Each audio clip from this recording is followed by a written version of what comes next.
Stewart, and I'm the current president of the Community Women Voters. I'm going to be moderating this evening. I want to first start by logistical things. So there's water over there, and if you could walk around from the back to there and walk back around the back, that would be really helpful. But if you need ice water, there is some there. The restrooms are out. As you came into the building, there's an information desk. The restrooms are to the right of that, down the hallway. I also want to recognize there are a number of League of Women Voters members here who are volunteering, some to time. Ruth Ann Hatchett will be timing, some to carry cards with questions on and that kind of thing. So this forum is one of several that the leagues have held for the primary election races, and that is to say races where there are more than two candidates who have filed for the same position. During the general election, we will be holding a number of forums for races where there are two people running against each other. Tonight we have 3 of the 4 viable candidates running for Congress from the 8th District. Dino Rossi, the 4th candidate, chose not to participate. He did submit a brief opening statement, which I will read shortly. So before we begin, I would like to explain what the League of Women Voters is and what our process is for tonight. Some of you have asked a number of questions about what you can and can't do, and we are pretty strict about our nonpartisanship. So I wanted to kind of walk everybody through. First of all, our mission is to encourage informed and active participation in government. We also influence public policy through education and advocacy. Our candidate forums are intended to provide the public with good information about the candidates before the vote. The League is strictly nonpartisan. We do not support or oppose any candidates or any political parties. When we work on issues, it is based on studies that we've done and consensus votes among our membership, and it is primarily intended also to inform the public. So we may have positions that we've adopted that are similar to yours or different from yours, but we've gone through a process and we do not articulate those in these forums. So the process tonight will be to have candidates giving opening statements of 3 minutes each, followed by questions and answers, and ending with closing statements from each candidate for 2 minutes each. The public, those of you in the audience, you may fill out a card if you have a question, and I will be asking the questions. And some of them have come up to me already. There will be league members who are circulating and picking up the cards. Thank you. And then I will be screening those. I may reframe them a little bit to make them more neutral or to consolidate maybe 2 or 3 on the same subject. But we will try to get as many as possible asked and answered. So, let's see. We ask that rules of common courtesy apply. Candidates will not interrupt each other or engage in crosstalk, and the audience may not interrupt or ask questions directly. We ask that you do not hold signs, you do not hold anything in the air except the cards, or raise your hand if you want a blank one. Please do not applaud or demonstrate support or opposition in any way during this forum. At the end of the forum, we will thank all the candidates with a round of applause. So with that, we will begin, and candidates may speak in the order that they are sitting, and we'll do it in alphabetical order. So starting with Shannon here. I think you have to push the button.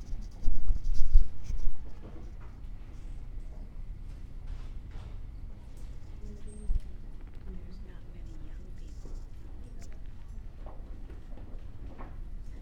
Good evening, everybody. Good evening. Good evening. I think you're allowed to say that. Maybe that's all. I'm Shannon Hader, and I'm running for U.S. Congress for Washington's 8th Congressional District. So welcome to all of you for being here tonight, and I really appreciate your evening. I am a 5th generation in this area. So I'm an Auburn girl, grew up about 10 minutes up the hill. This is the area where I had my 6th and 8th birthday parties, so it's good to see it as a senior center because it just brings me back to my childhood, actually. I am the daughter of a Boeing guy and a Navy vet. My dad and my mom taught dance and art at community centers. They raised us kids with, I think, some pretty simple core values. Work really hard, take care of the people around you, and try to make the world a little bit better place. I graduated from Auburn High School, went off to Stanford, became the first person in my family to get a 4-year degree. Went on to become a medical doctor, so I'm a pediatrician, internist, and infectious disease doc. And I do a lot of public health. When I was done with my training, I chose a life of service. I joined the Commissioned Corps of the U.S. Public Health Service and have been stationed and deployed across the country, around the world, oftentimes with CDC. My first job was with CDC, Centers for Disease Control and Prevention, as an Epidemic Intelligence Service Officer. And most recently I was back at CDC, running our Division of Global HIV and TB. Now that is a really big program. I had a team of about 2,000 people across 45 countries, a budget of $2.4 billion a year that I managed with transparency, with accountability. We drove outcomes and quality up and unit costs down. And you know what? At the time I left, my team and I had contributed to more than 2.2 million babies being born HIV-free across this globe who otherwise would have been infected. And that is a successful, bipartisan program in this day and age. It was started by George W. Bush, it's been reauthorized twice, and it's still going strong. And in fact, in my time in and out of the federal government, I have worked for 4 different administrations, both Democrat and Republican. So I am a true believer. I am a true believer that government can and should work for the people. When I look around my family, our neighbors, our district, our state, our country right now, I don't see it working for us. And that is why I'm running for this job. I want to win this race, get up to the hill, and start day one to turn things around that we all care about. And I think we're gonna be talking topics this whole time, so I'll just end with a little bit on partnership. I am all about building a strong partnership across this entire district. I have gotten grassroots organizations, local democratic organizations, local elected officials, community leaders, labor unions, all together to support me so that we can go forward. I look forward to getting to know all of you. Thank you. Thank you. Jason Ritterizer, 3 minutes. Thank you very much, and thank you to the League of Women Voters for hosting the forum, and thank you to all of you for spending your evening with us. My name is Jason Ritterizer, and I was born and raised in this district. I grew up on the other side of the mountains. I grew up in Ellensburg, and grew up in a family of public servants. My dad was a law enforcement officer, a police officer who fought hard for our family to make it into the middle class. My mom started the Children's Museum in Ellensburg and served on the Ellensburg City Council. So my very first election was when I was 8 years old. And I got to see how the law and policy could be used to help people. How we could, as a community, come together to solve challenging problems. My first job was on a hay farm in the Kittitas Valley, where I drove a swath around and bucked hay to pay for college at the University of Washington. I went and got a degree in economics at the UW, and then I went to work for Congressman Rick Larson in the 2nd Congressional District. And working for Congressman Larson gave me an insight and a front row seat to congressional politics. I went off to law school and I came back to serve as a criminal prosecutor for King County. I really had the privilege of going to work every single day focused on protecting our community. I worked in the Special Assault Unit, prosecuting sex crimes in downtown Seattle, and then I went to the Violent Crime Unit, worked on things like gang crime and gun violence. And I got to see, from a front row seat, part of society that most folks get to ignore or don't know exists. But I got to be a voice for people who needed an advocate. I used that experience. I went to private practice and I've represented thousands of Washington workers as a labor and employment lawyer. I've been on the front lines fighting against really powerful interests that don't play by the rules. Fighting for people who need a voice in our court system who've been discriminated against. Who need somebody to stand up to powerful interests and drive justice. You know, since I have had the right to vote in our country, we have been at war. We've gone through the worst recession in 100 years. Our climate is rapidly deteriorating, and pretty much the only thing that we have done is that we have built a government that focused on really, really powerful interests and big corporations. Most of the folks I grew up with, our voices are not being heard. We built a government that is not for the people and by the people and serves the people. We built a government that serves big corporate interests. And we've got to get back to a place where we're fighting for people again. You know, I think it's time that we lead with our values again, because I'm angry about where this country's headed. I'm running for Congress because I think it's time for the next generation of leaders to step up and take on our challenges. That means we fight for the middle class again. It means, as Democrats, we fight for unions. We fight for the right to collectively bargain. We protect our environment. And we work hard every single day to stand up for people. That's what I bring to this race. The 116th Congress, in my mind, will be defined on putting a check on a Trump administration that is out of line, that is not serving the best interests of people. I've served as a criminal prosecutor and a labor and employment lawyer, and I understand how to represent people, and I'll fight every day if you allow me to go to Congress. Thank you. Thank you. Kim Schreier. Hi, I'm Kim Schreier. I am a pediatrician, a wife, and a mom, and I have been living and working in the 8th District, taking care of children in Issaquah for the past 17 years. And over those years, that's an awful lot of kids. I never had in my life planned to run for office. But the 2016 election was a huge wake-up call for me, and I think it was for a lot of people as well, and certainly for a lot of women.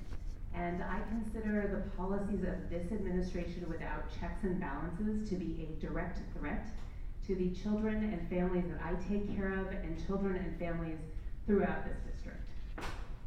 So I did what a lot of people did. I marched, and I rallied, and I called my congressman daily. And when that first Trump Care bill came out, I went and met with Reichert's office and explained all the ways it would be so horrible for the people in our district, for my patients, if we killed the ACA without a good replacement. And days later, he voted for it in committee anyway. And that was really it for me. Because we deserve so much better. We deserve representatives who will fight for us and stick up for us, and especially when we have an administration that is chaotic and reckless, will stand up to power. So that's why I'm running. I think a lot of our representatives in DC have just lost touch with their communities, and that is where the community pediatrician really comes in. I get that the health and the well-being of my patients is not just about whether they have access to great health care, although that's a big part of it, but it's also about whether our children have clean air to breathe and clean water to drink, whether we preserve our public lands and keep them public. It is about whether we have great public education that will prepare our kids for whatever path they choose, whether that is college, trade school, or an apprenticeship program. It's about whether we support unions and workers and try to bring back the middle class in this country, and it is about whether we support Social Security and Medicare, because those are at the heart of our communities. So that is why I'm running, and this message is resonating. People look at me and they think, wow, she's just like me, but she's running for Congress. And that is why over 6,500 people have contributed to this campaign, because this is all about doing it as a community. It's why my patients and their parents and so many others are volunteering on this campaign.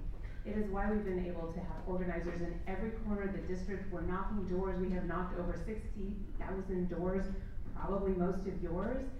And it is why I have the largest endorsements of this race, including Emily's List, and Planned Parenthood, the Washington State Labor Council, and also the Aerospace Machinists. And I am so delighted to be doing this as part of a community to bring the voices of my patients and their families to Congress. Thank you. Thank you. So now I will read the opening statement from Mr. Rossi. He said, thank you for hosting this forum and for your work engaging voters in the 8th Congressional District. I have been out doorbelling thousands of homes and have heard the consistent message that voters are tired of the broken record in Washington, D.C. and want a Congress that will work together to solve problems in a bipartisan manner. As the only candidate with support from both sides of the aisle and a history of working with both parties in the legislature to balance budgets, protect the vulnerable, and solve problems for our communities, I hope to bring those skills to represent you in Congress. So with that, we will go ahead and start with the questions, and unless I indicate otherwise, each candidate gets 2 minutes to answer each question. So is this something urgent? So if you have you got a white card to write the question? Okay, I'm going to start with some of the questions that have come in have been about the economy and one thing and another, but let's start with an overview. Some of you have touched on this. What do you think are the 3 most important issues currently facing the United States? Out of these, which is the most critical, and what action or change would you propose to positively affect this issue? So we'll go in the same order that we started in then. Ms. Hayter, 2 minutes. So many questions and so many issues that we need to dive right into. Certainly my top 3 that I hear when I'm going across this great district. I've been doorbelling up, down, back and forth across the whole district. The number one unifying complaint is lack of action, lack of results in Congress. How that shows up in specific issues are people losing sleep and concern about health care, about good jobs and wages and strong businesses for middle class, and about the environment, protecting the environment, mitigating the changes we're already seeing, and investing in a green innovation economy. Now, I don't put those in a certain priority order because we've got to attack all three of them. So let me start by talking about healthcare, because as Dr. Shannon, I guess I get those questions mostly coming up first. I am for the end goal being universal healthcare, 100% truly accessible, which is much more than just payment and insurance, affordable, high-quality healthcare for all, period. How do we get there from here? To me, there's 4 things that are really important. Number 1, lower drug costs. I want to immediately start using the bargaining power of Medicare so that we can negotiate fair and reasonable drug prices with the pharmaceutical companies. Don't want to put pharma out of business. I like new drugs, I like new cures, but we can get better prices. 2, lower costs and accelerate cost reforms while modernizing our fraud prevention so we put more money back into the system more quickly. 3, allow people to buy in or opt into Medicare at lower and lower ages and in broader markets. By doing so, we get some of the more expensive folks into Medicare, and we lower costs and out-of-pocket costs for people who are still in the individual market. And 4, from a federal level, we need to provide the flexibility and the support for states that are ready to go single payer or innovative model to go ahead and get out in front and do so. Make it real, make it touchable, make it tangible, work out the kinks, and make everybody want it. Thanks. Mr. Ridweiser. The 3 issues I hear about most often is the economy, it's healthcare, and it's immigration. When it comes to the economy, we have focused over the past several decades in concentrating wealth at the top and pretending that that somehow benefits the middle class, and it doesn't. I think one of the greatest challenges for the next generation is going to be to rebuild the middle class in America. I think that income inequality is one of the greatest threats to our democracy, and we have to focus on building an economy that creates prosperity in this country from the middle out. That includes solving our healthcare crisis, because our healthcare crisis is really an economic debate. We know how to take care of people who can afford it. If you have good insurance, you can get good care. What we haven't had the political will to do is to take care of people who can't afford it. I believe that to solve our healthcare crisis, we have to focus on access and on costs. To me, the way to do that is a Medicare for All system, to push for every single man, woman, and child to be covered in this country. I believe that healthcare in America is a human right. To cover people, we have to pass a comprehensive healthcare plan that covers everyone. In 1965, we passed a Medicare system, and we covered every single person age 65 and older in this country in 1 year. We can pass a Medicare for All system that will take care of access and of costs and provide health care for every single man, woman, and child in this country. And we can do it if we send leaders who have the political courage and will to do it. Immigration, the debate around that changed just a couple of weeks ago when we found out that we were separating children from their parents on the southern border. I wasn't waiting to take action on that issue. We launched a nationwide pro bono legal effort to represent federal employees who stand up and oppose Trump's illegal separation policies, to provide free representation for any single federal employee who would stand up and oppose, be a conscientious objector to these unlawful policies. Because federal law protects employees from being forced to carry out illegal activity, and that's the type of fight and innovation we need in Congress. Thank you. Ms. Schreier. Just 3, huh? I would say that the top issues that I hear about and that I think about would be number 1, healthcare.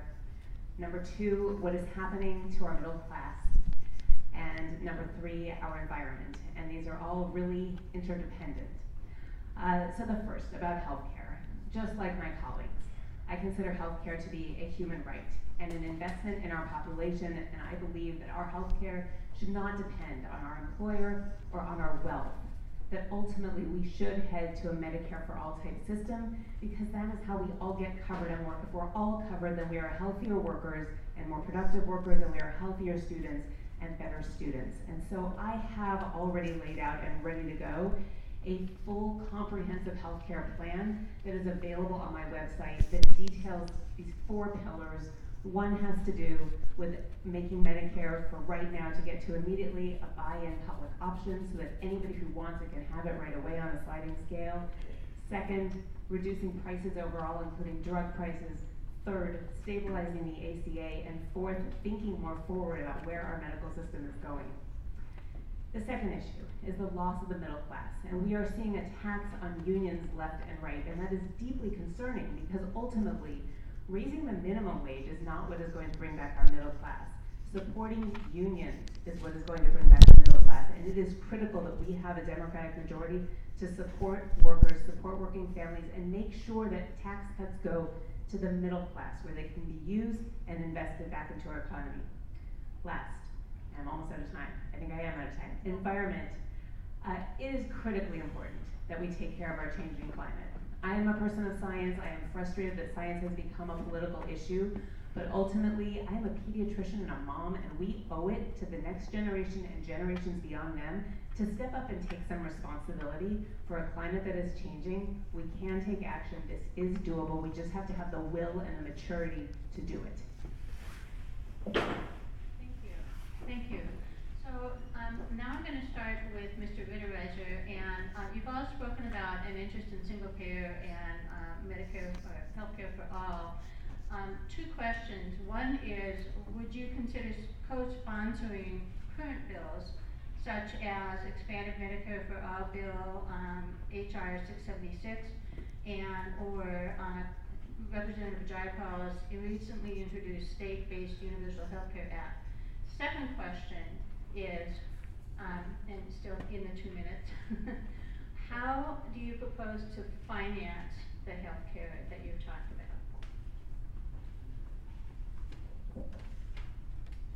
This is an important question. I think it's something that separates me from the other 2 candidates here, because I have committed to co-sponsoring HR 676, which is a improved, expanded, comprehensive Medicare for All plan that is currently on the floor.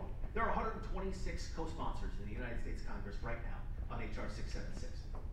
What we need is not just good votes to go to Congress. We need people who will stand on the front lines and fight for these issues, because it is a political will issue that prevents us from passing comprehensive Medicare for all. If we focus on a system that takes simply incremental steps and allows states to take the lead, then that means in Alabama, you're not going to get health care. That means in states where there are progressive leaders in the will to do it, then you will get health care.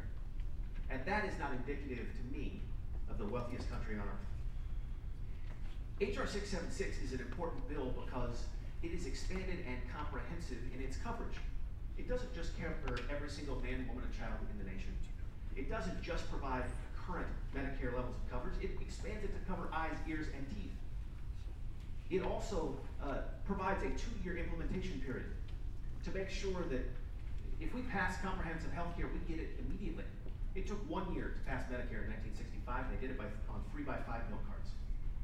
We can do it a heck of a lot quicker with the internet this time around.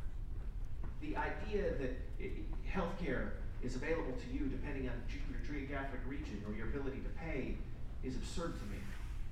We have to go to the United States Congress and take bold stances to co-sponsor HR 676 and fight every single day to make sure that healthcare is a human right in the United States of America. 676, to answer the second part of the question, 676 also outlines how we will fund Medicare for all. We spend about $3 trillion a year right now in our healthcare system. Covering every single person through a Medicare for all system would cost about $1.5 trillion a year. And I think that is sensible healthcare in America. But you still didn't say how you pay for it. Can I have more time? I'd appreciate if the audience did not speak out, so you can evaluate the candidates based on what they do or don't say. Ms. Schreier. Of course. Thank you. I do support Medicare for all, absolutely, as I mentioned earlier. The thing is that it will take time to roll out Medicare for all, and I, in the meantime, have moms in my clinic who are telling me stories of what they are paying, and they are crying because they cannot afford their premiums. Let me give you a sense of what they are telling me. For their family, $1,700 a month, and a $10,000 deductible. That is not sustainable, and they can't wait 2 years for a rollout. We need to do something tomorrow, and that is why I have this interim plan that allows people to buy into Medicare as a more affordable option with a 1.8% overhead instead of a typical 20% for insurance companies. It is why I will work to bring down prices and fight Big Pharma to bring down the cost of medications, because those are exploding. So there is work to be done that can start right away to stabilize the market price, to bring down the cost, to bring down the premiums, to expand Medicare to anybody who wants to buy into it, with a sliding scale fee, if you're asking how we'll pay for it, with subsidies for those who cannot afford it. Now there's one other thing that I want to mention, because people always say, how are you going to afford it? We spend more in this country for healthcare than any other country. We spend $10,000 per person per year for healthcare in this country. They spend half of that in Canada, and they get better outcomes. The way we are doing healthcare in this country right now, it's like buying your groceries at the 7-Eleven. We do everything in the most expensive way at the latest moment. If we have primary care for everybody, if we have a public option, then the congressional budget analysis shows that it saves money for taxpayers and it saves money for consumers. So this is a common sense way to invest in our population to get healthcare for everybody that is affordable and accessible while we're on a path to Medicare for all. Thank you. Thank you. Ms. Hayter? Well, what a good follow-on from the first question. So, as mentioned, I think from a federal level, we should provide the flexibility and support for states that are ready to go single payer to do so. I think Congresswoman Jayapal's bill, the State-Based Universal Health Care Act, is a good one. I think it wraps in a lot of the details that would help support states that have done their planning, that have, if they can gain constituency support and the wherewithal to roll it out. I think that is a very important approach to say at the federal level, if that state plan meets certain parameters of quality, then you are granted a waiver so that your federal investments can go into that new plan. When it comes to 676, I do not support this bill in its current format. I do believe January 2019, there has been so much discussion of how we move along that there might be several options of new kinds of bills to take a look at. I have a few concerns with 676, but my number one concern is essentially it eliminates the Indian Health Service. It says in 5 years, the Indian Health Service shall be integrated into that program. And to me, that is just overtaking treaty rights that have been bargained for and really flouts the sovereignty of our Indian tribes and nations. So I'll never sign off on sort of that unilateral decision-making for the Indian tribes and health service.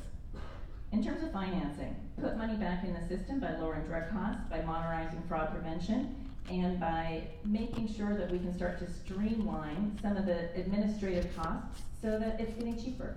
But more importantly, I think, is we need to think about how we invest for the long term that also saves money. For example, Medicare. I think it needs to cover eyes and ears and teeth, that we need to make sure it covers 100%, not 80%, and that we need to be covering healthcare or family members that stay home to help keep their loved ones functional and out of nursing homes. That will save money and other elements where poor aging costs money. Thank you very much. So this has been a couple of questions related to income inequality indirectly. We know that wealth inequality is increasing and the inequity has far-reaching effects from housing to healthcare, social security to food security. We can't ask all of the questions that I've just received, but I'm going to ask a couple more in that vein and then we'll switch to another topic. So one of the questions is about children in our country who are living in poverty, who miss out on high-quality childcare and preschool. What steps would you take to help more children have access to those programs? And we'll start with Ms. Schreier. This sounds like something a pediatrician could speak to. You know, we would all do better if we prioritize the way we spend our money so that we invest in our children and we invest in our communities. And what that means is that we don't wait until college to close the gap, that we need to close the gap even way before kindergarten. We need to get in there when women are pregnant and have home nursing to support pregnancies and make sure kids come out healthy. We need to have nursing visits to a mom with a new baby to support her along the way and help with nutrition. We must, as a society, invest in things like paid parental leave and subsidized daycare and subsidized preschool, because right now, a child from a low socioeconomic status starts kindergarten 2 years behind. Think about that. And they don't catch up. And so ultimately, if we want to close the gap, if we want every child to get a good shot in life, we need to start really early and make sure that at least they're all starting kindergarten at the right level. We need to be paying our preschool teachers as well as we are paying our physics teachers. Because if you really look at the data are that if you pay our teachers, our preschool teachers better, and you get those kids started in kindergarten properly, they will do better later in life, and that will have more effect than the high school physics teacher. Okay, next, we also need to make sure that children have adequate nutrition and wraparound programs, because these same kids who are living in poverty may also be living with other, we call ACEs, adverse childhood events, where they don't have food, they're not supervised. So having a wraparound system at school, so they have breakfast either before or during school, they have after school programs that will keep them out of trouble, help with homework, give that supervision, so that parents can work their full-time jobs, bring an income home, and then be able to help their children at night with a bedtime story and with homework. That's how I would approach our social structure. Thank you. Thank you. Ms. Hayden?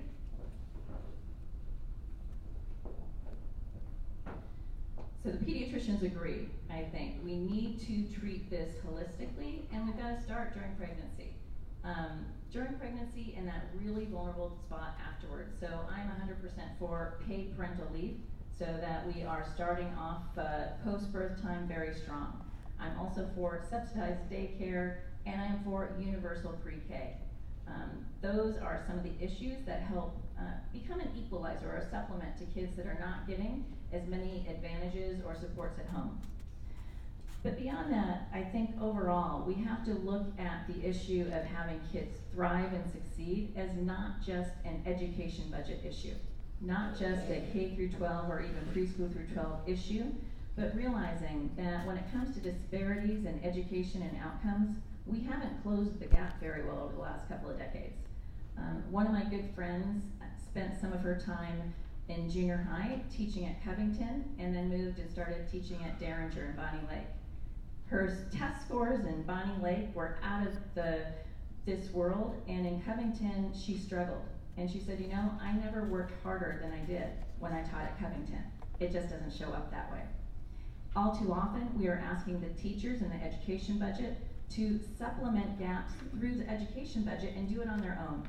We need to make sure in our schools we are supplementing the supports through our health budgets, through our social services budgets, that we have counselors and school nurses in those schools, that we make sure that we are driving programs in communities that need it, that provide kids with nutrition, that make sure that we've got wraparound programs for their parents to be stable, to be dealing with any psychological or addiction issues. We could talk about the opioid crisis as well. But essentially mobilizing the supports we need to make strong and stable communities that will help those kids succeed in all aspects of their life. Thank you. You didn't answer. Not yet. Yeah, go ahead. Mr. Ritterheiser. In 2015, I got a call from a woman named Cody Richardson, and Cody had just been fired for being pregnant and unmarried, and she had 2 children at home. She worked at a university, and it was a religious institution. And in 2015, they fired her because she didn't seem to align with their values. She had 2 children at home. She was the only income earner, and she was pregnant, and they took her health care away. That is somebody that needs a voice. That is somebody that we need to fight for, because in 2015, it was an open question of law whether or not they could get away with that. Cody needed somebody on the front lines who was going to fight for her. We took on her case, and after a year and a half of litigation, the Federal District Court in Oregon found that that was gender discrimination and pregnancy discrimination and marital status discrimination. Why do I bring this up? Because we have to understand how laws affect people in their everyday life if we're going to solve these challenges. We have to create economic incentives that lift people up, that don't create burdens and barriers to entering the middle class, because 3,000 people a day default on their student loans from education debt right now, preventing them from getting into the middle class, preventing them from providing a stable environment for the children. Yes, we have to invest in pre-K education.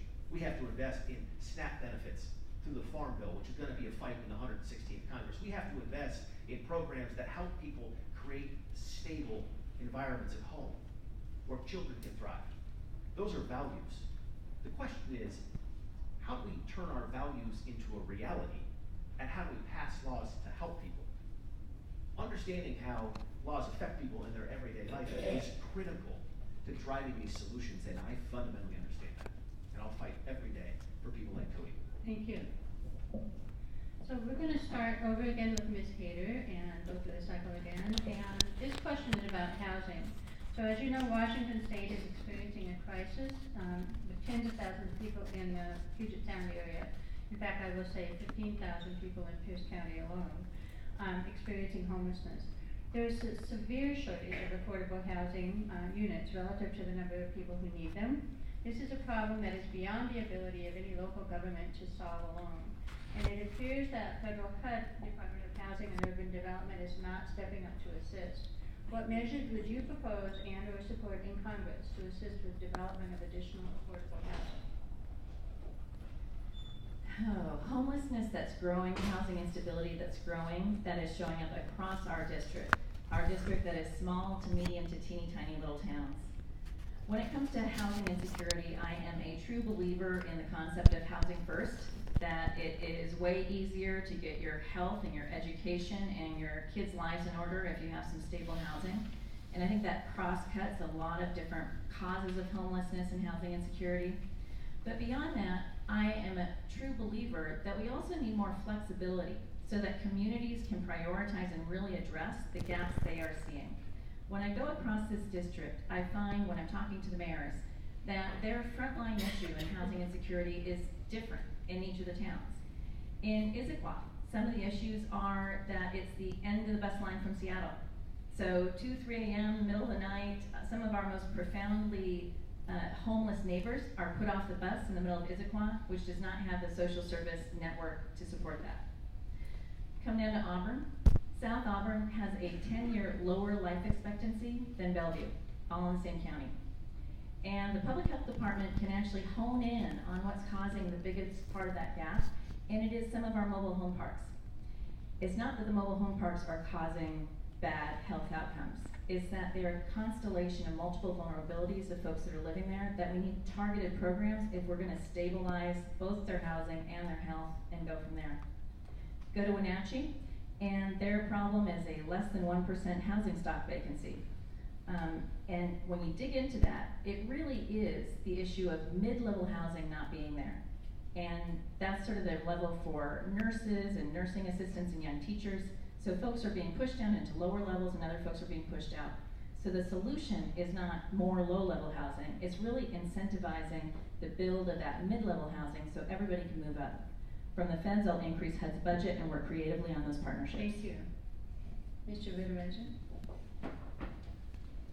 This is an issue of particular passion of mine. I was appointed by Governor Inslee a couple of years ago to the State Advisory Council on Homelessness. It's an advisory council that's formed with 12 members of the community. I represent private business on the council. And we come together to try to find statewide solutions to our homelessness crisis. I was appointed at the end of a 10-year period in which the council said they were going to solve homelessness in a decade. That didn't work out so well. But what we realized is that we have to look at the root causes. And homelessness is a complicated issue. It has multifaceted intersection of issues that contribute to any one individual when it comes to a homelessness crisis and those who are experiencing homelessness. But overall, the challenge is a housing one. Because there is a direct correlation between the increased rents and the number of people who will be out on the streets. And the homelessness challenge is much broader than what we see in terms of people sleeping outside. It is a challenge because we have people sleeping on couches and in their cars that we're not even seeing. Homelessness is increasing dramatically in our communities, and the way to challenge the problem is to address it head on with housing, to look at affordable housing options. And if you look at affordable housing, the way that affordable housing has been built in the United States of America is through the private sector. 90% of affordable housing in the United States of America is built on low-income housing tax credits, incentivizing builders in the private space to build affordable housing units.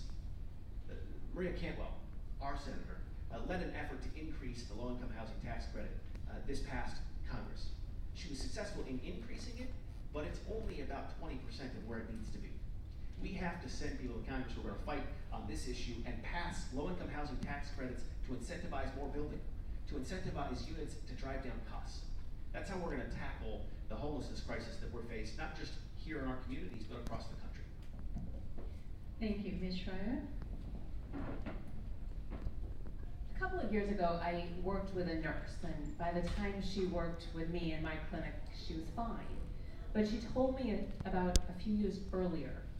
She was living in an apartment with her daughter. She was laid off from her job as a nurse, so this is a professional woman. She had enough to get through the next month's rent, but she didn't get another job quite in time. And so they ended up living in their car.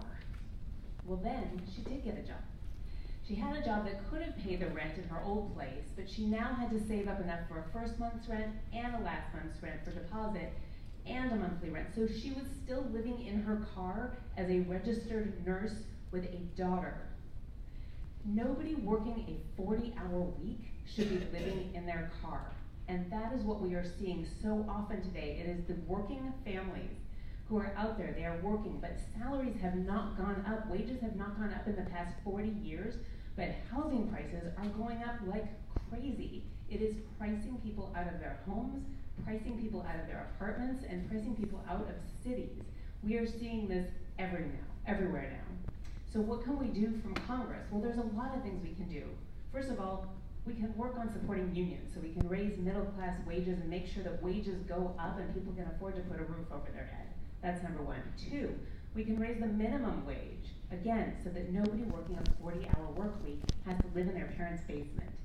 Number three, we need to incentivize builders to build starter homes, 1,000-square-foot homes. There is no reason that we should be, well, there is profit, that they're building these mansions on a postage stamp size lot. It is time to build homes that are really for young people moving up or for older people moving down. We are losing those starter houses. Lastly, we need to have creative financing, not irresponsible financing like we had before the 2008 crash, but a way to be able to put down 5% to get your foot in the door and get your piece of the American dream. Because if you cannot get into a house, you don't have a nest egg later. Thank you, Ms. Hayter. Did you answer that question? I thought I started with Goodwitz or something. Okay. You guys heard me talk about Wenatchee and Auburn and. Yeah, I really apologize. Yeah. My little tally sheet isn't working as well as I expected it to. So let's move on then to Mr. Ritterreiser. You can start this one then. Immigration policy. What changes would you like to see to America's current immigration policy? The immigration debate in America right now is really a civil rights debate.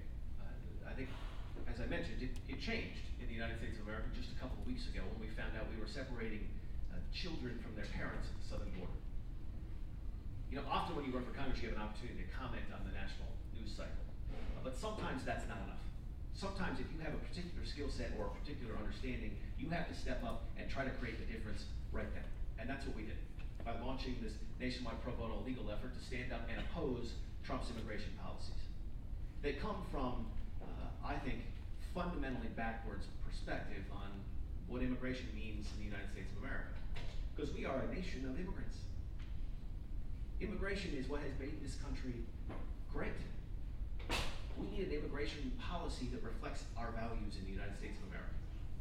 We have to take care of our undocumented immigrants. There must be comprehensive immigration reform that creates a path to citizenship for those people who are here. We also have to pass a DACA bill, because in the United States of America, we keep our promises. You know, about 10% of the DACA recipients are my age. They are as American as I am in everything except for their papers. These are good people who came to this country for a better life, and we have to respect that and keep our promise and pass a clean DACA bill. But that's not enough. When we're addressing comprehensive immigration reform, it has to be based on 3 principles. We're a nation of immigrants. There is dignity in being an immigrant, and we never separate families in the United States of America. We can pass this type of legislation if we make it a priority. We have not addressed immigration in this country since the 1980s. It's time that a new generation addresses our immigration issue and focuses on protecting people in this country rather than harming them. Ms. Schreier. We are a nation of immigrants. We all came here from somewhere, unless we are Native American. My grandparents fled a hostile Europe and came to the United States seeking safety and a better life and safety for their children. And that is why most people come to this country. It is what makes America great. Frankly, our culture depends on the richness of our immigrants, but our economy also depends on our immigrant communities. And that's true whether we are talking about orchardists in the eastern part of this district who depend on immigrant labor, because if we did not have them, we would be paying $7 per apple and $18 a pound of cherries. We depend on our immigrant labor. In the tech part of our district, we're depending on H-1B visas and making sure that families come here and can support our vast technology sector. And frankly, our small businesses depend on immigrants too, because half of them are owned by immigrants. What we're seeing now, with families being separated, with families being terrorized, with no prioritization for deporting criminals, is symptomatic of a broken immigration system. And what we really need is comprehensive immigration reform. We need laws on the books, and this is what I will fight for. Secure borders without a wall. I will fight for a clean DACA bill, because they are no less American than I am, and they deserve immediate permanent legal status. I will fight for a path to citizenship for the 11 million people who are here now without proper documentation, but who are paying taxes, who are paying into our system, and without whom we would fall apart. And I will fight for an immigration system that does not terrorize families and prioritizes the deportation of criminals. I want to remind you of one more thing, which is that it is the children of immigrants who have always been the superstars in this country, the Nobel Prize winners, the medical researchers, the professors, and that is true today as well. And if we forget that, then it is to the detriment of our country, and we will lose the soul of America. We welcome our immigrants here. Thank you. Ms. Hayter. So we're at a time where I truly believe our anti-immigrant sentiment and policies that are coming out of this administration are also complemented by a flip side of pro-isolationist policy that is in fact our foreign relations doctrine that is isolating us from our allies as well. And on both sides, I'm a true believer that we are safer, stronger, smarter, and more prosperous when we are welcoming our newest citizens, when we are engaging around the world, and when we are keeping our communities stable. And that's the premise from which I sort of address immigration reform. Communities must be stable. We are Americans. We keep families together. So, number one, DACA. Clean and clear DACA bill. I have found support for that across this district from red to blue.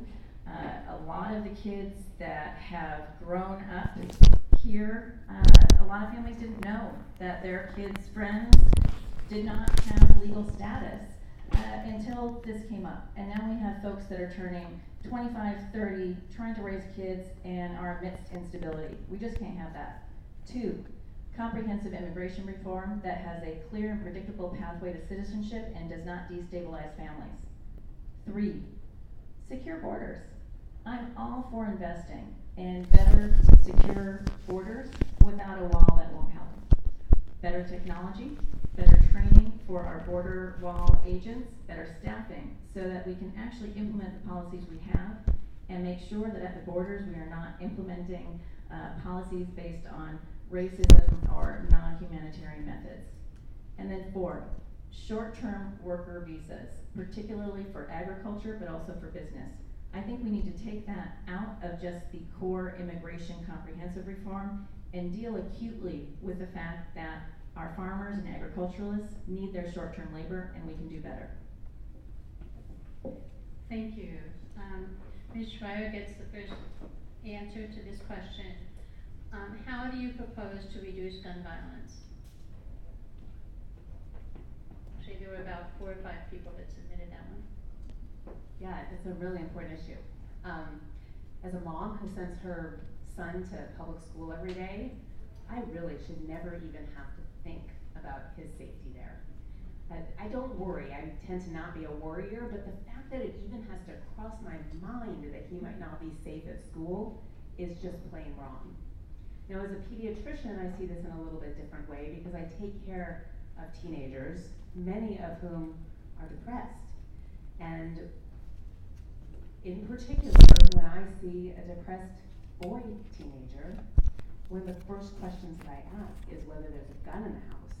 Because I know that when there's a gun in the house and an impulsive teenager who is depressed and who has a plan, that is a lethal combination. That with boys, they reach for guns, and 90% of the time they do not survive. With girls, they try other techniques, and 90% of the time they do survive, and that is why gun storage matters. So here's what I would do. Common sense legislation that gun owners and non-gun owners, Republicans and Democrats can all get behind. 1, store the guns safely so that kids can't get hold of them. Just have them locked up. Number 2, universal background checks so that people with a history of domestic violence don't get a hold of guns. Because if there's one pattern we do know, it's that mass shootings and domestic violence are tied together. 3, close the boyfriend gun loophole. 4, limit magazine counts. That's a way to make sure that if somebody does get hold of an assault rifle who means to do us harm, they will have to pause to reload, and that saves lives. And finally, we need to invest in our schools in active shooter drills or predator drills because that has been shown to keep our children safe. That is why I called on Dino Rossi to take the money that he got from the NRA and put it towards our children's safety because nothing could be more important. Look, we have the will to do this as a population. I am willing to come to the table and talk with anybody who wants to keep our children safer. We do need the NRA out of our politics. Thank you, Ms. Hayter. So as I go across our purple district, I know that gun owners and non-gun owners alike want fewer deaths by guns, and they want their kids to be safe when they go to school. I support the Second Amendment. My niece and her husband, they own a hunting, fishing, outfitters guide company. They feed their family based on safe gun ownership and having their clients have safe gun ownership. I have a multifactorial approach to really gun violence prevention, but what I want to focus on tonight is comprehensive gun violence prevention by looking at it like a public health problem. What do I mean by that? We have been really fed a load of hooey for about 2 decades with this idea that we can't somehow both have gun rights and also decrease death by guns.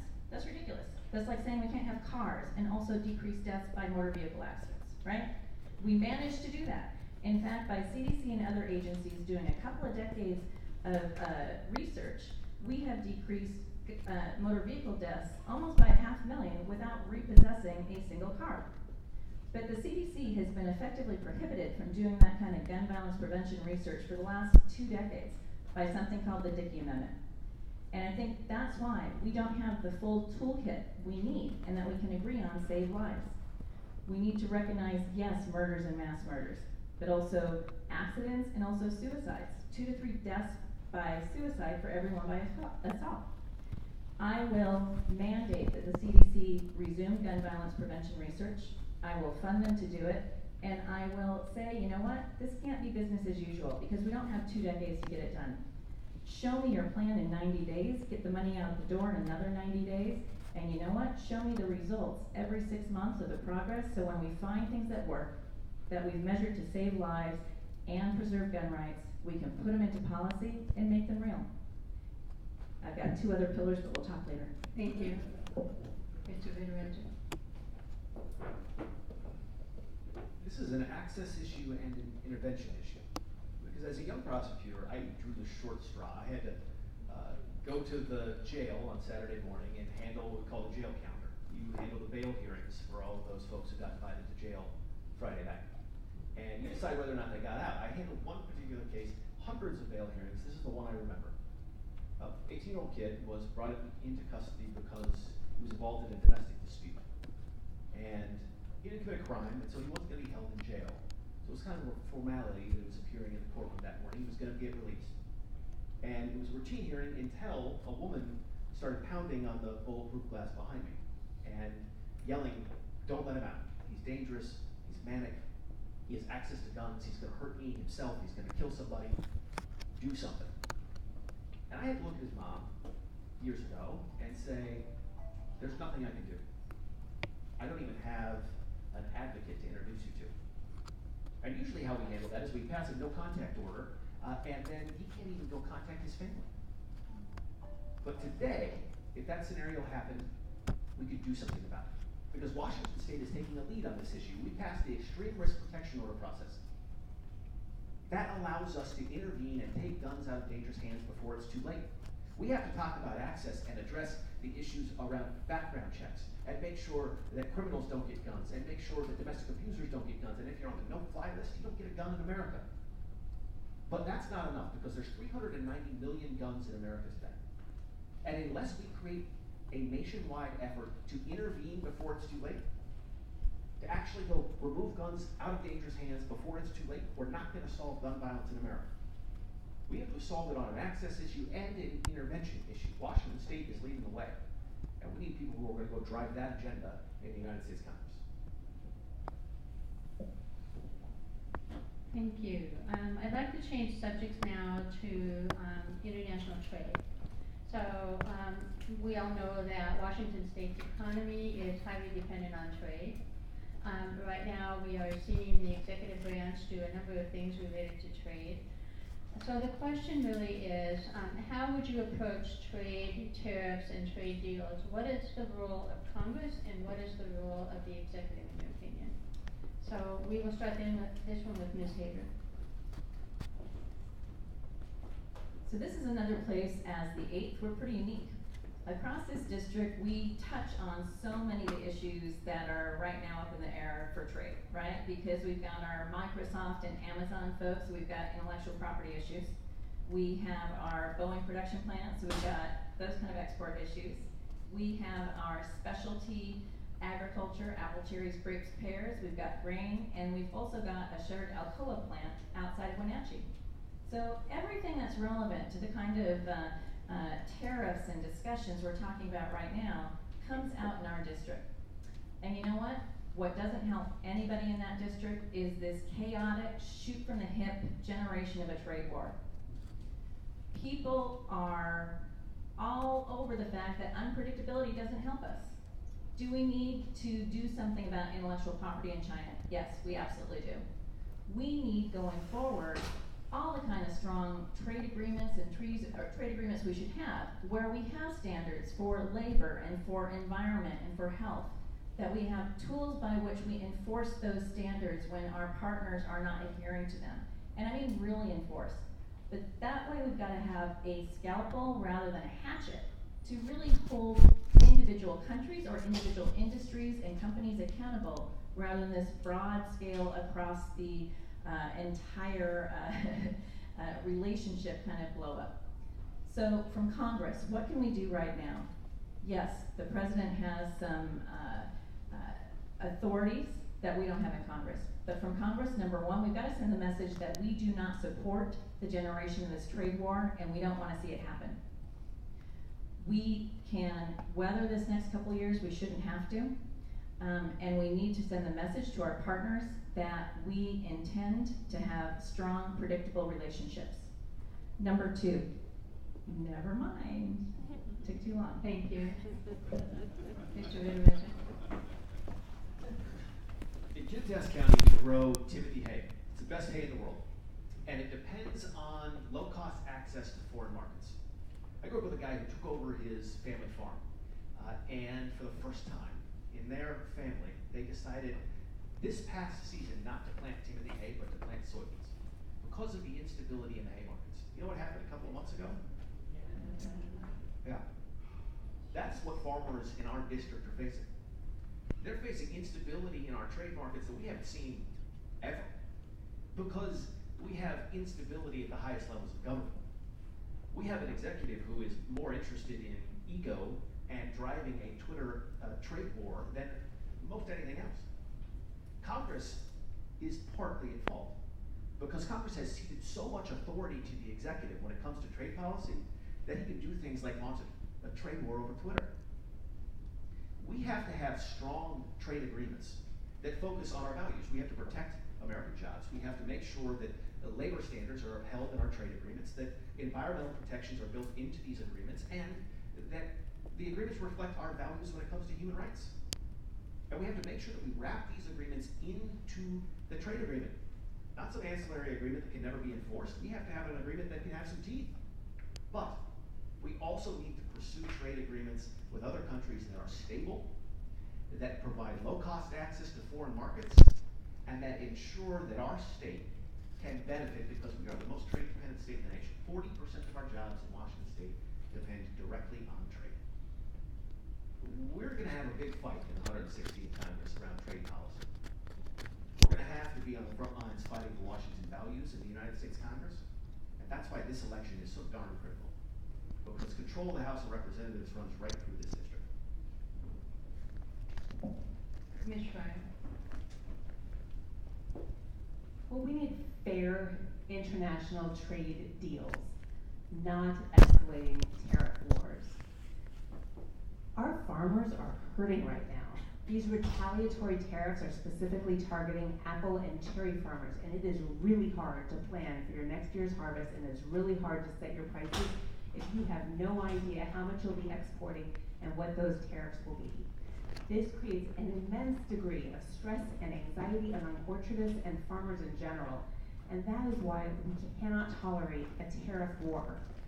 Look, when you have trade deals with other countries, it makes it a whole lot harder to get into disagreements, spats, wars with them, because you work cooperatively. What we need in a trade deal is for it to be fair, so that if we have environmental standards on our side, that the other countries have to have similar environmental standards, so that we are not at an economic disadvantage, and so that the world does better and we all rise.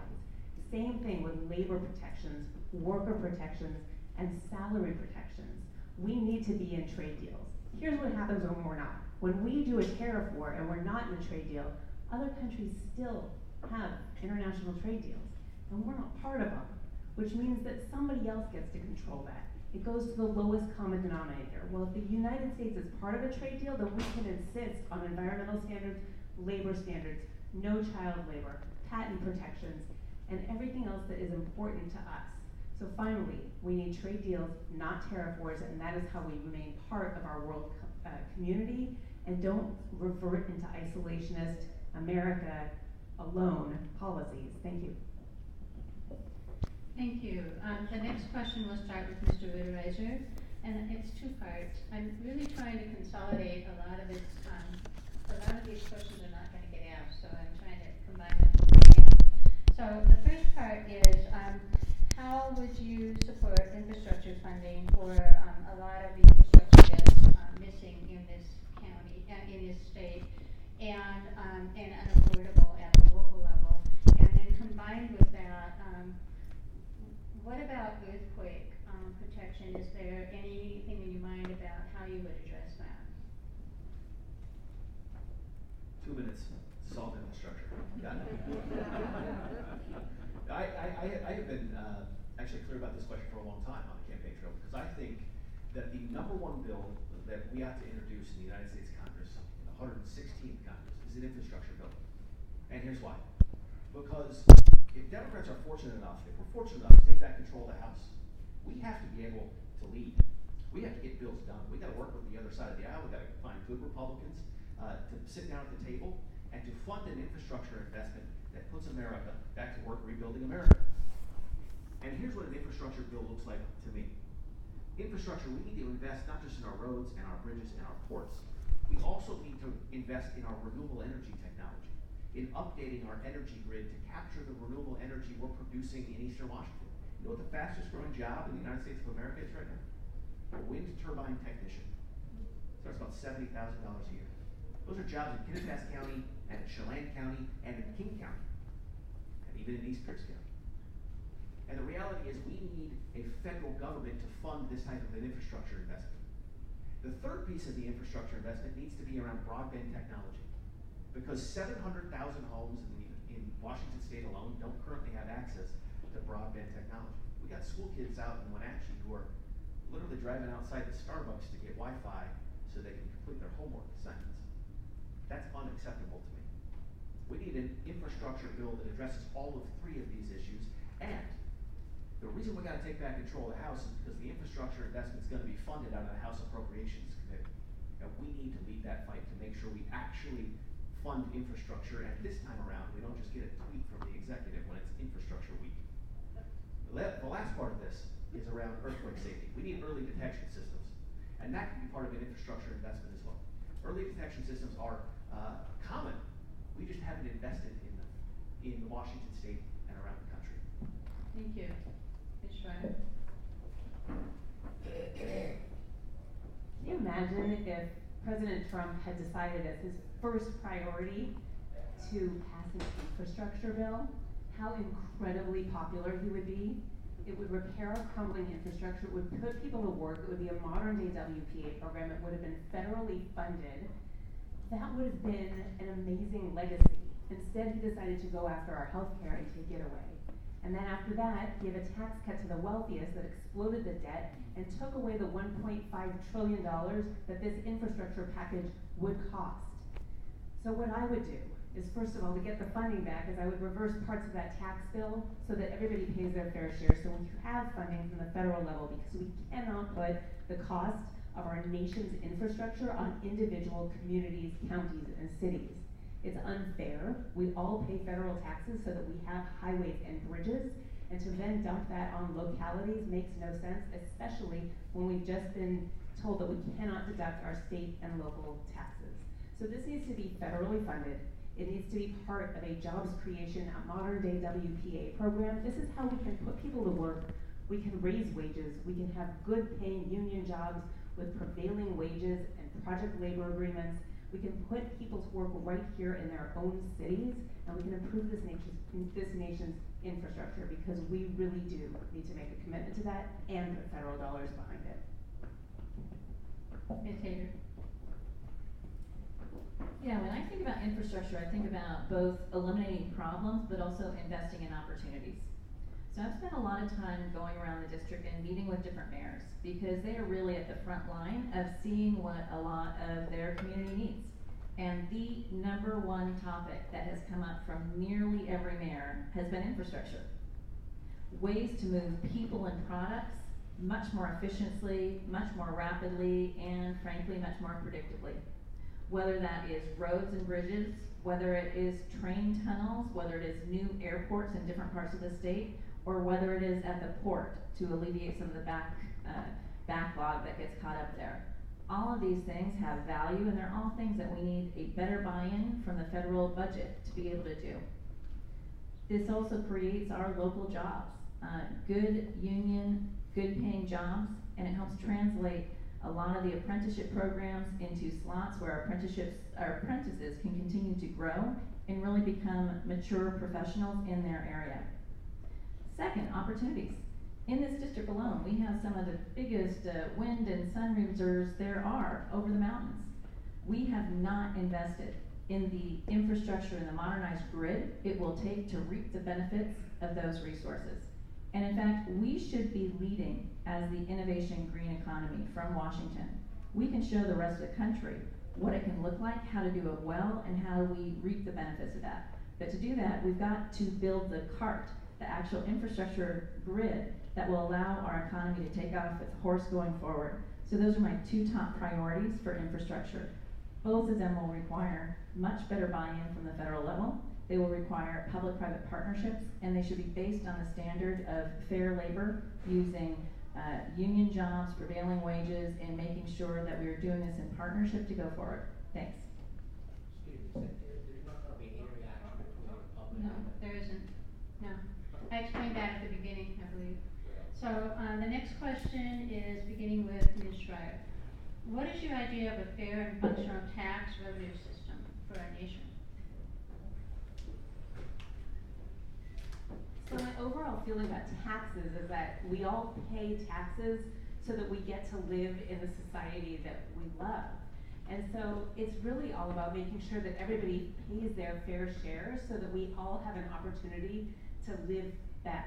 And a tax structure that works best has exactly that. Everybody pays their fair share, and the middle class gets the biggest break.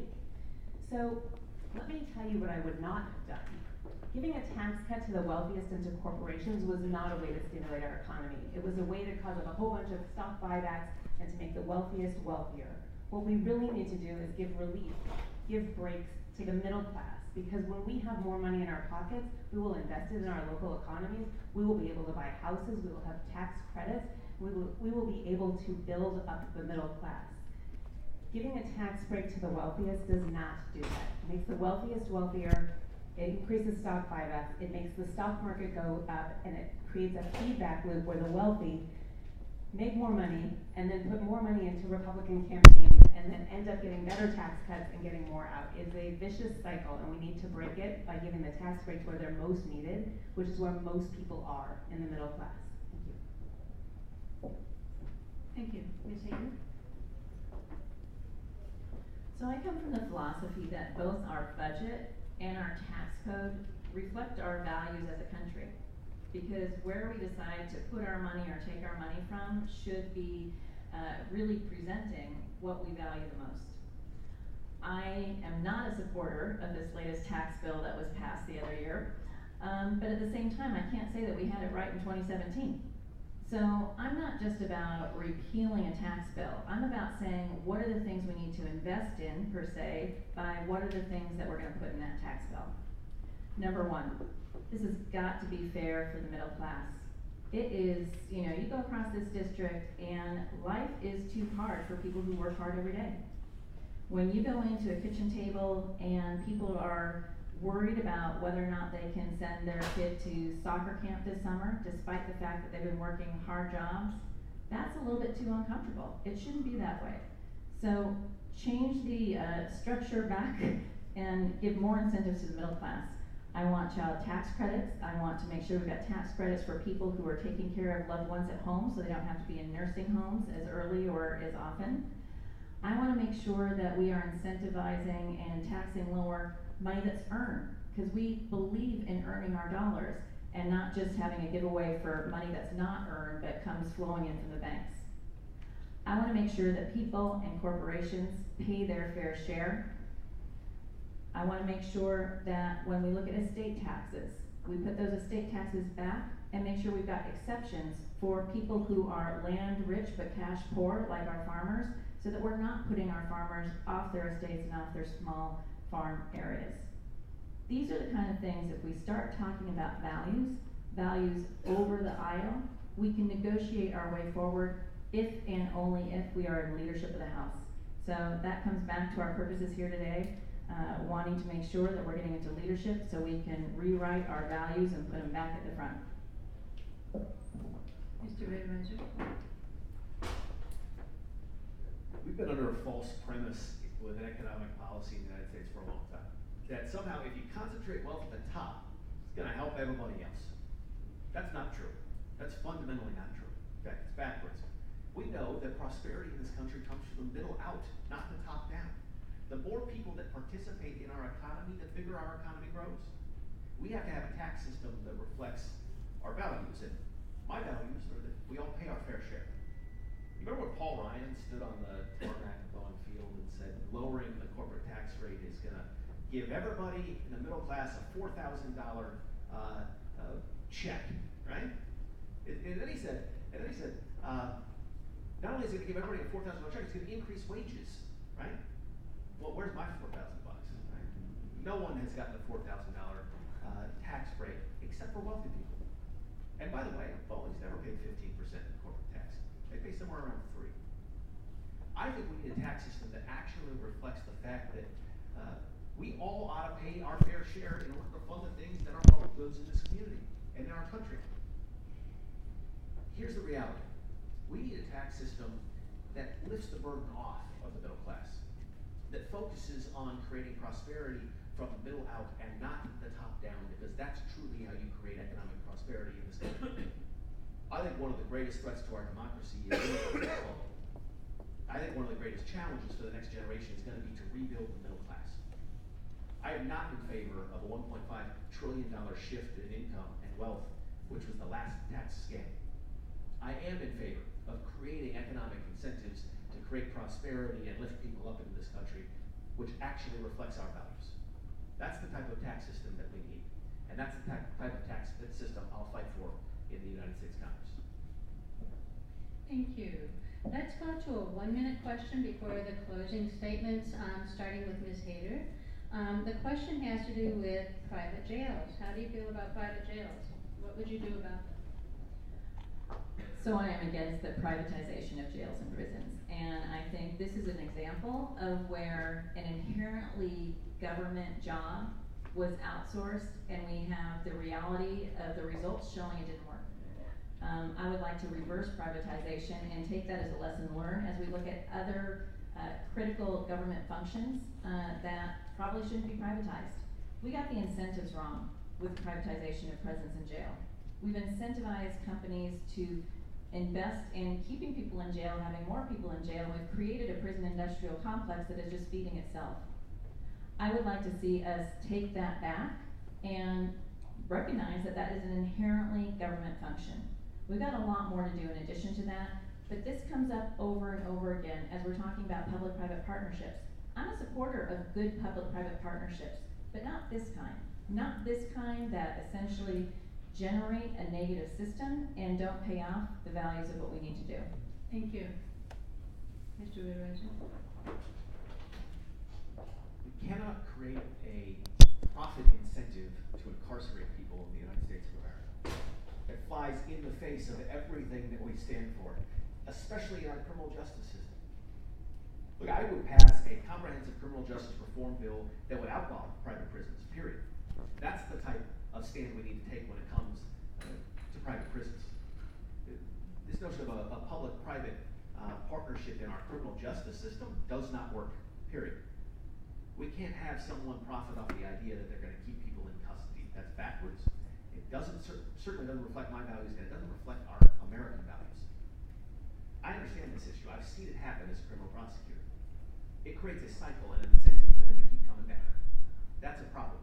We need to focus on rehabilitation and on intervention and on a system that transfers people from custody back into the community and gives them a place from which they can launch.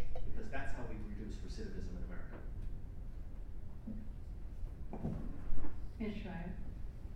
I think we need to just rethink our whole criminal justice system regarding private prisons. Absolutely not. When you privatize that, you have just incentivized imprisonment, which is exactly the opposite of what we should be doing.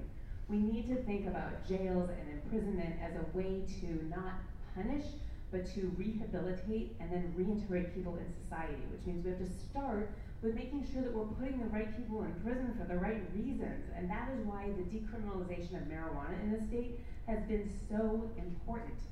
Because there is a disproportionate number of people of color who get jailed for the exact same behaviors that you see in white people. And by decriminalizing the possession of marijuana, we have cut our jail population, and they were never dangerous criminals to begin with. Second, we need to think about the time in jail as a great time to get an education, to get job retraining, because if we can rehabilitate and treat mental illness as well, people will come out, be able to work, and we will reduce recidivism. And finally, we need to work on our school to prison pipeline, because kids starting even in kindergarten are treated differently when they are people of color, and they end up going down this path, and we need to stop that. Thank you very much. So now what we're going to do is go into the closing statements, and before we do that, I want to note that I have several dozen cards here that are nuances on questions that have already been asked. You know, a level of detail that we don't have time to go into. We also have a number of topics that haven't been touched on yet, ranging from, not directly anyway, racism to abortion to campaign finance to how do you differentiate yourself from the other candidates. So When you're going into your closing statements, you may wanna touch on some of those issues, or you may not. So we're gonna do the closing in the opposite order, so starting with Ms. Schreier. How long? 2 minutes? Oh, I'm sorry, 2 minutes.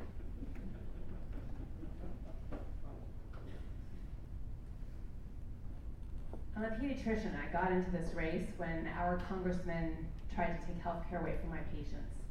And I am running to bring the voices and the concerns of my patients and their families to DC because I think our representatives have lost touch. We're at a really critical moment in our nation's history right now on so many levels. A lot of the topics you just hit on: women's reproductive rights, environmental protections, worker rights, unions, health care. These are all issues that matter to all of us, and until we get a Democratic majority in Congress, we will not be able to put brakes on this administration and address some of these really critical issues and science-based issues that matter to us all. That is why I am running. People, again, see me as a representative of their community because I have been serving the community for the past 17 years, and ultimately, my philosophy is that our representatives should represent us and should be from the community and representatives of the community. I think that is why my campaign has gotten such tremendous support from so many volunteers and so much financial support as well, because people want people just like them to take their own voices to Congress. And we don't have a path there unless we get a Democratic majority in Congress. So I am asking for the honor of your vote. I'm asking for the honor of your volunteer work, and we really need to flip this seat from red to blue to make sure that our children and generations after that grow up in the country that we all love dearly. Thank you. Thank you, Mr. Ritterheiser. Thank you so much for the opportunity to talk with you. You know, this is one of the most important elections in the country. As Democrats, we need 23 seats to take back control of the United States Congress. This is one of those 23 seats. We will be one of the last swing districts in the country to count on election night. This election will help determine the direction of our democracy. Whether or not we place a check on the Trump administration, or whether or not for the next 2 years we see more of the same. I'm running for Congress because I care deeply about this district. I grew up in this district. I bucked hay in this district. I went to school in this district. I worked as a criminal prosecutor here, and I have represented people here, fighting for workers' rights. This is an opportunity in a district that has never before sent a Democrat to Congress. This is not a Seattle suburb district. This is a district that is South King County and East Pierce County and Eastern Washington.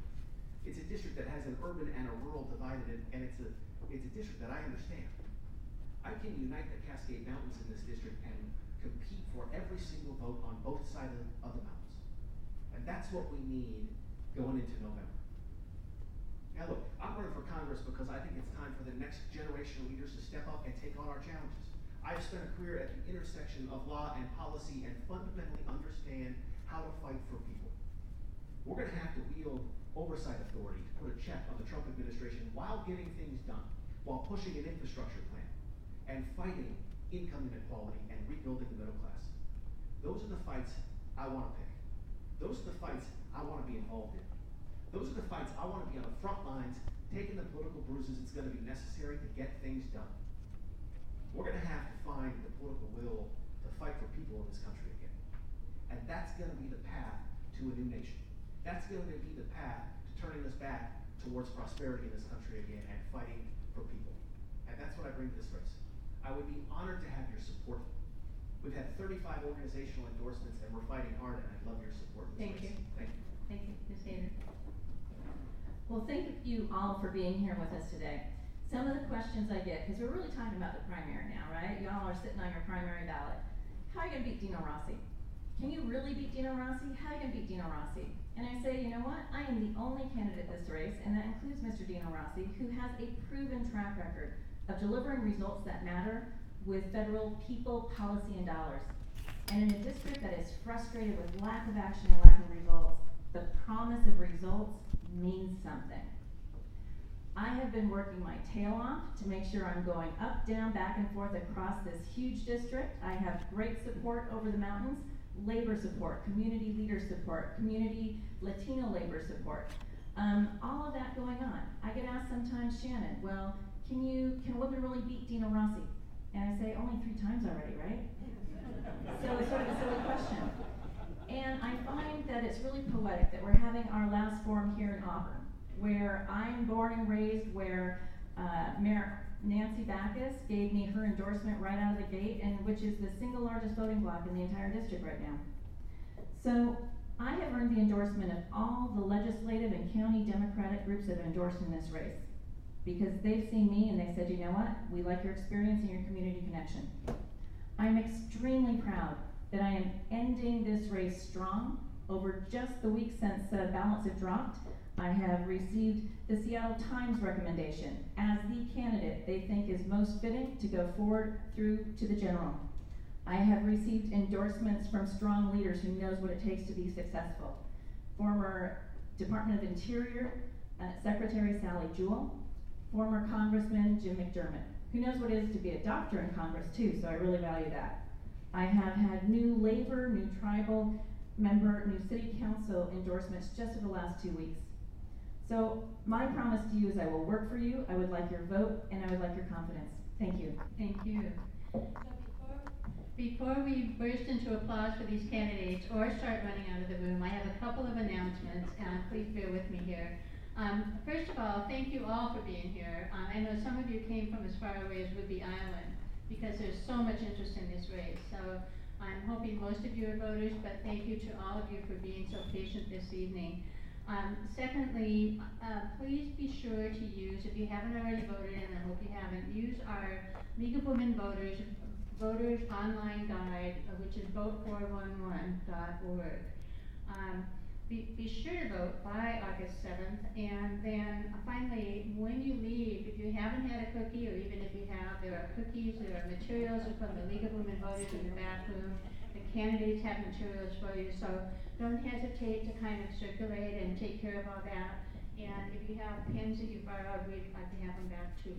So let's give these candidates a big